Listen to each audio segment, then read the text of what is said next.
आरव, बघ, सूर्य कुठून उगवतो?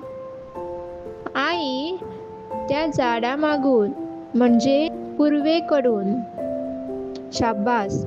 सूर्य नेहमी पूर्वेकडून उगवतो आणि पश्चिमेकडे मावळतो.